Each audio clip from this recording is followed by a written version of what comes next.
Hey, what is up guys? Whacked here. And today I want to talk about something that I haven't heard many people in the Halo space or content creation circle really talking about, and that is FOMO. And FOMO is short for the fear of missing out. And what that means for gaming, it means that these developers will take certain things, put them in their game only for a limited time. Things like store items, things like event cosmetics, things like armor cores. And if you don't go ahead and jump in right now and you don't get it within a limited time, then you won't have access to it at all. And I think this really harms gaming in general, but especially Halo right now.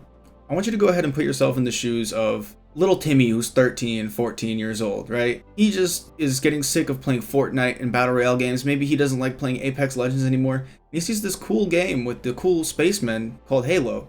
He's never played Halo before, but he knows HaloInfinite is a free-to-play game, and it has some free content that he can get into and enjoy at $0. Now, little Timmy might feel disheartened when he goes in and he sees all these armor cores that are locked that he has no way to unlock anymore because the Tenrai event was only during Season 1 and now it's over. Or maybe he wants that Mark V helmet, the Mark V beta helmet for the Mark 7 core, but he can't get that because the Tactical Slayer event only happened once and that was almost a year before he started playing. Imagine how disheartening it is for players like that to try to get into the game. Or maybe people that don't have the money to spend on things like cosmetics or little doodads in the game. I feel like this FOMO system that 343 has set up has really been detrimental to those kinds of players, which is really strange to me because I thought that those kinds of younger audience and that broader audience that Bonnie Ross was always talking about was who they were trying to appeal to. Especially with the armor cores, it really gets me. Like, if you want to get the Tenrai armor core, you simply can't anymore.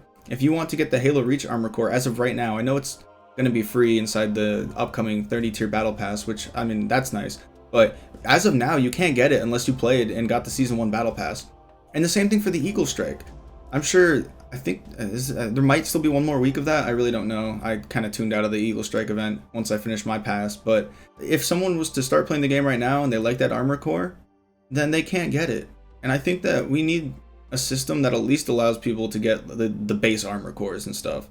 If anything, I could really support a system that, as weird as it sounds, maybe makes event passes permanent, but maybe during the event time you get like 4 times the amount of XP, which is like a normal progression rate. Maybe you get like a set of permanent challenges that rotate out specifically for the challenge pass. Like, I don't know a great system to remedy it, but I feel like having these big chunks of like cosmetic, like entire armor cores, entire versions of Spartans inside of a limited time thing seems really counterintuitive, and I think that there's definitely a way to go around it. I'm not some sort of genius who understands the perfect way to game dev, but I feel like having it be limited is very nonsensical. If it was just certain pieces of armor maybe that were themed with the event, I'd understand, but having the entire thing, especially like think of Tenrai. Like, Tenrai was just Fiesta, and it was, the Japanese style armor, the Yaroi armor core. Like, that was super cool to me. That was, honestly, it's one of my favorite armor cores. I still wear it sometimes. I still like rocking that in game because a lot of people don't have it anymore.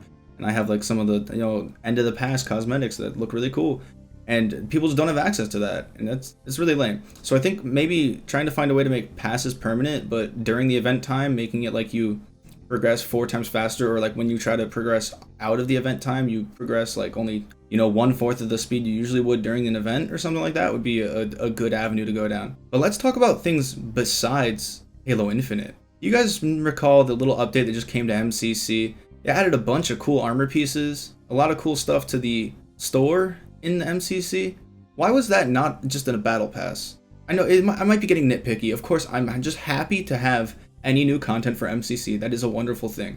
But the MCC exchange to me really feels like a form of FOMO. It feels like, oh, you have to tune in every single week to see what the new MCC exchange has, just to make sure you don't miss those armor pieces that you thought were cool. And regardless of what you think about, the quality of the armor pieces, I think a lot of them are pretty silly.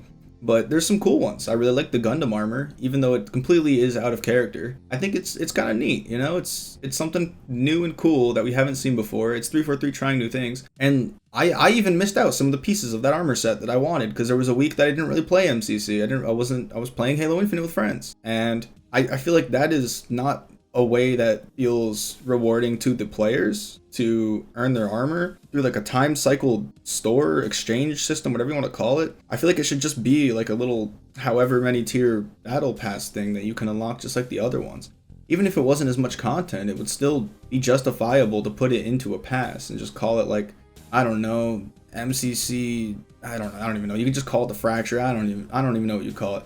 But so you just give it a little name and put it up there with the list of other battle passes. Maybe I'm being a little bit too critical of 343 in the game here. Maybe I'm just being a little bit nitpicky with the way things are done. But I understand that having event content is important. It helps cycle people in. It helps get a little boom on the player base. But I feel like just having the content overall in the game would, instead of getting booms of players, you might just keep a more consistent player base. Instead of expecting players to kind of flock in whenever you have a little event, you could just always have these things as options for people to grind for or try to unlock. And then they would just play the game more in general. But that's just my point of view. You know, I'd really like to know what other people think about this, because I have kind of had mixed feelings about going back to MCC and playing to try to unlock these armor pieces and stuff because of the way they're in the exchange and the way it feels like, hey, oh, this week there's nothing I want, so there's no point to going back and playing for it. I still love Halo's gameplay loop. I'm still playing mostly for the gameplay, but it does kind of rub me the wrong way to see that things are rotating in and out. You might have an entire week of things you don't want and such. So please drop a comment, let me know what you guys think, and that's all. So thank you, and good luck, have fun. Remember, a snake cannot eat a dragon.